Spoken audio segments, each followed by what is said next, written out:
Hey Iowa, this week was busy, both in DC and back home, where I fought on your behalf to secure the southern border, expand tax breaks for working class families, and support individuals living with chronic pain. So let's get started on all we accomplished together this week.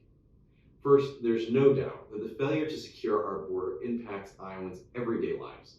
The open border policy has turned every American community into a border community. And just this past week, a man was charged with possession of 30,000 pills suspected of containing fentanyl after traveling from Arizona to Des Moines. This week, we passed 4 bills to secure our border and protect our communities. All these bills are common sense policies to keep our families safe. For example, if you're a known Hamas terrorist, you shouldn't be allowed into our country, and you should be removed if you cross the border illegally.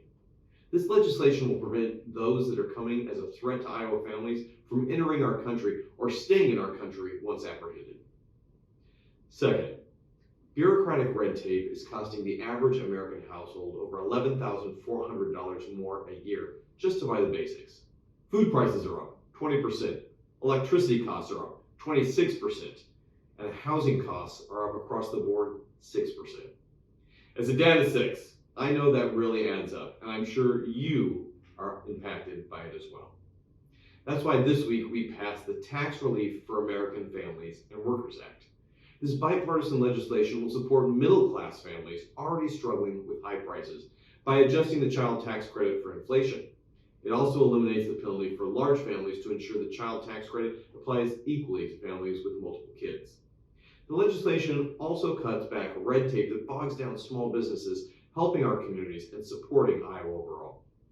Finally, approximately 20% of adults, that's 51 million Americans, live with chronic pain across the United States. As individuals grow older, that pain can get worse, further debilitating their quality of life and preventing them from completing everyday tasks. This week, I helped introduce the bipartisan Advancing Research for Chronic Pain Act. This bill will support critical research and development of new treatment options for adults living with chronic pain and eliminate the dependency on opioids. Iowa, whether it's serving our mission by bringing common sense solutions to DC or hearing your concerns back home, I'll continue to fight to make life just a little bit easier for you. Thanks for all you do.